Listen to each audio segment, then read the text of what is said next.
नमस्कार साथियों, मैं गोविंद मालवीय आपका हार्दिक स्वागत करता हूं। आज हम राजस्थान की कुछ अन्य परियोजनाओं के बारे में चर्चा करेंगे। जो साथी इस चैनल पर इस वीडियो के ज़रिए पहली बार जुड़े हैं उनके लिए मैं बता दूं कि हम राजस्थान के भूगोल की एक एक बारीकी कंपटीशन के लिहाज से देख रहे हैं और जिसके अंतर्गत हमने राजस्थान के परिचय से लगाकर राजस्थान के भौतिक प्रदेश अर्थात भौगोलिक प्रदेशों के बारे में चर्चा की थी और साथ ही साथ हमने उसके बाद में राजस्थान के नदी अपवाह तंत्रों की चर्चा की थी और राजस्थान की प्रमुख सिंचाई और बहुउद्देशीय परियोजनाओं के बारे में भी काफ़ी चर्चा की थी।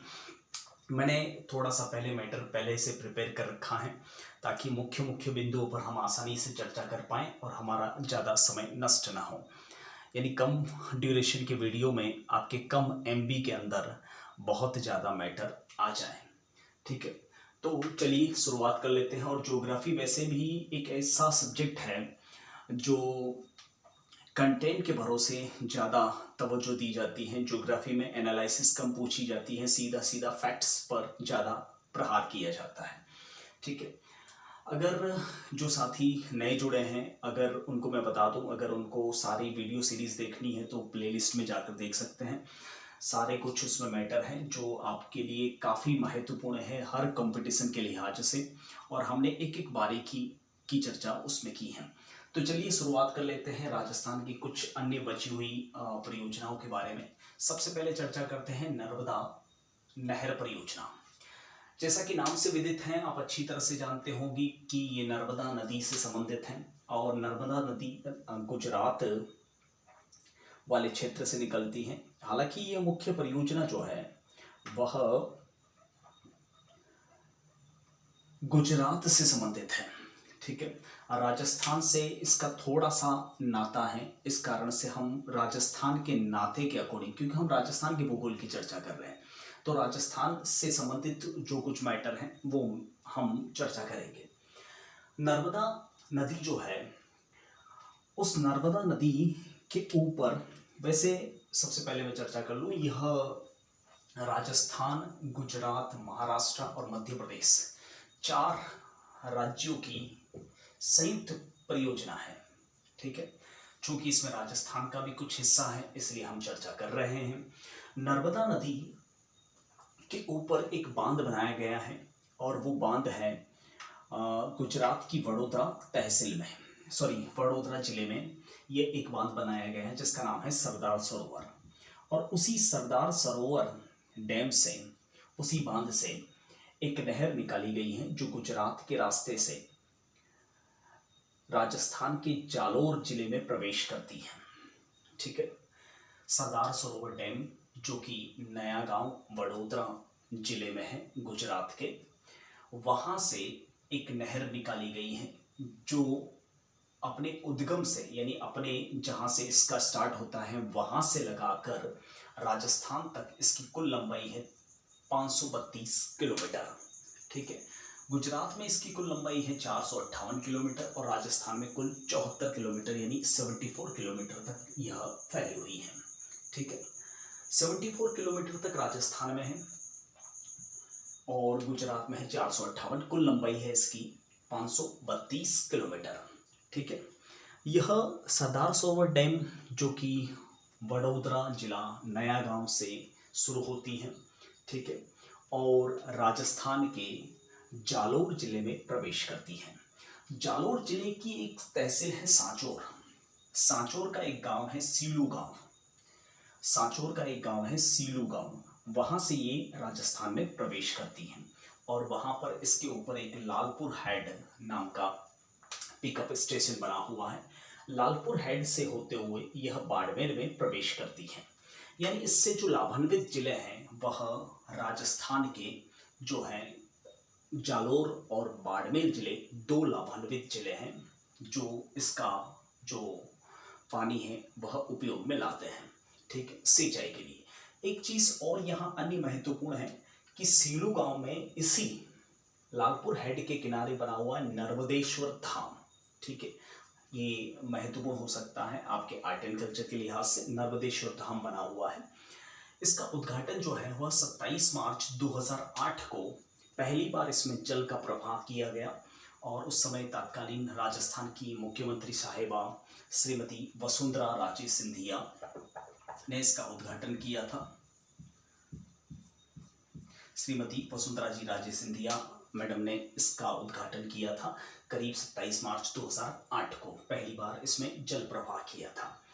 और अभी मैंने बताया कि इससे लाभान्वित जिले बाड़मेर हैं और जालोर हैं, लेकिन बाड़मेर और जालोर में भी दो तहसीलें हैं जो इससे सर्वाधिक लाभान्वित हैं। एक गुड़ामालानी जो कि बाड़मेर के अंदर है और एक सांचौर तहसील जो कि जालोर जिले में है। ठीक है, ध्यान देना एक और महत्वपूर्ण बात, राजस्थान की यह एकमात्र सिंचाई परियोजना है, राजस्थान की यह एकमात्र सिंचाई परियोजना है जिससे सिंचाई फव्वारा पद्धति से होती है। राजस्थान की एकमात्र सिंचाई परियोजना जिससे सिंचाई फव्वारा पद्धति के माध्यम से होती है। सवाल बन सकता है, ध्यान रखना, ये जो फव्वारा पद्धति है वह मूलतः इजराइल की देन है, इसलिए हम इसको इजरायली पद्धति भी कह सकते हैं।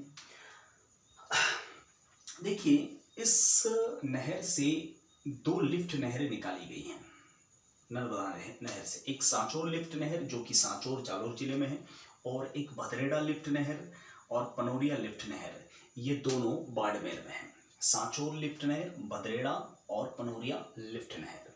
भदरेड़ा और पनोरिया लिफ्ट नहरें जो है वह बाड़मेर में है और सांचौर जो लिफ्ट नहर है वह जालोर जिले में है। ठीक है, एक बहुत ही महत्वपूर्ण बात जो इस नहर के बारे में और इस बांध के बारे में अक्सर अभी हाल ही में चर्चा में रही है, तो थोड़ा सा करंट जीके के हिसाब से भी देख लें। देखिए, इस नर्मदा का डैम ऊपर बनाने के लिए उसकी हाइट को लेकर यहाँ पर आदिवासियों द्वारा एक आंदोलन भी चलाया गया है जिसे नर्मदा बचाओ आंदोलन कहा जाता है।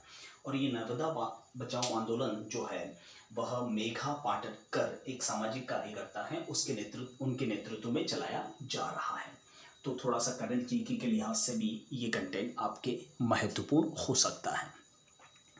चलिए अब बात कर लेते हैं राजस्थान की दूसरी परियोजना जिसका नाम है बीसलपुर परियोजना। बीसलपुर परियोजना का आरंभ अगर देखा जाए तो बहुत पुराना है। बीसलपुर जो बांध है वह लगभग 1154 ईस्वी में बनवाया गया था। अजमेर के चौहान शासक थे जिनका नाम था विग्रहराज चतुर्थ। विग्रहराज चतुर्थ जिन्हें बीसल देव भी कहा जाता है, कहते हैं कि बीसल सर इन्होंने बनवाया था। विग्रहराज चतुर्थ ने बीसल सर, और इसी बीसल सर का बाद में नामकरण किया गया बीसलपुर बांध।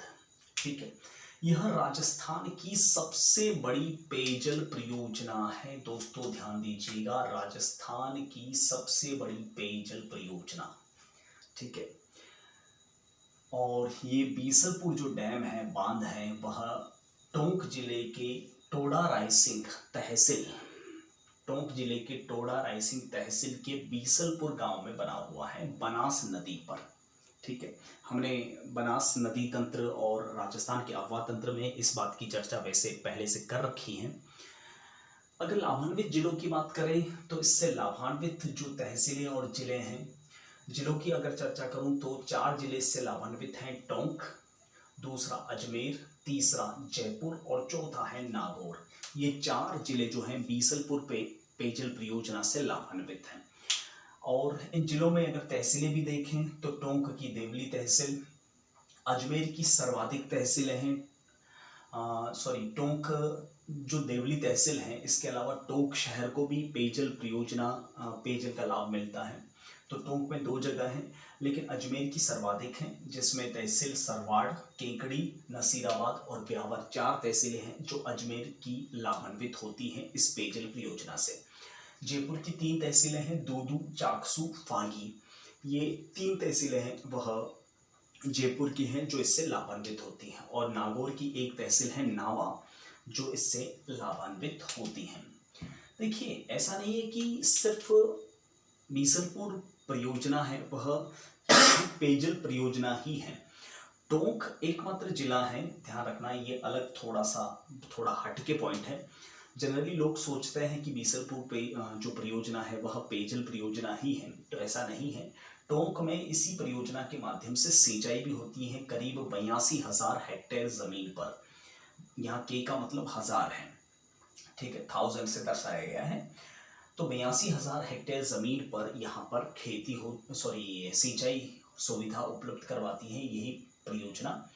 देखिए एक चीज़ और यहाँ पर बात करते हैं, नाबार्ड की एक शाखा है ग्रामीण आधार ढांचा विकास कोष।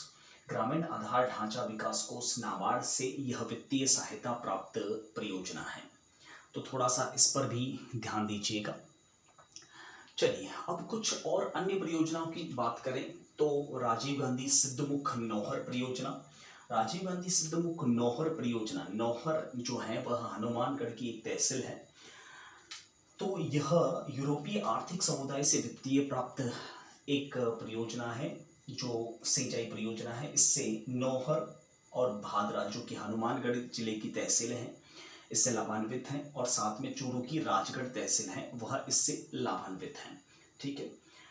एक और अन्य परियोजना है गुड़गांव परियोजना या उसे यमुना लिंक परियोजना भी कहते हैं। इससे भरतपुर जिला प्रभावित है, लाभान्वित है। इसके अलावा जाखम परियोजना हमने माही में चर्चा की थी, माही नदी तंत्र हमने देखा था, उसमें मैंने आपको बताया भी था कि अनूपपुरा गांव जो है वह प्रतापगढ़ जिले के अंदर है। वहाँ पर जाखम नदी पर एक बांध भी बनाया गया है। तो प्रतापगढ़ का जो आदिवासी बेल्ट है वह इस परियोजना से, जाखम परियोजना से लाभान्वित होता है। एक है भीखाबाई सागवाड़ा नहर। ये भीखाबाई एक स्वतंत्रता सेनानी थे, और सागवाड़ा जो कि डूंगरपुर की तहसील है वहाँ पर यह माही नदी पर बनाई गई है, जिसे भीखाबाई सागवाड़ा नहर परियोजना भी कहते हैं। डूंगरपुर का सागवाड़ा जो तहसील है इससे लाभान्वित होती है। तो ये थी राजस्थान की जो है परियोजनाएं। हम अगले वीडियो के लिए जाएंगे नेक्स्ट डे। तब तक के लिए मैं आपसे विदा लेना चाहूँगा। जय हिंद, नमस्ते, वंदे मातरम। किसी को स्क्रीनशॉट लेना है तो मैं थोड़ा वक्त दे देता हूँ यहाँ पर, ताकि आप स्क्रीनशॉट ले लें और हम अच्छे से इसको क्लियर करें।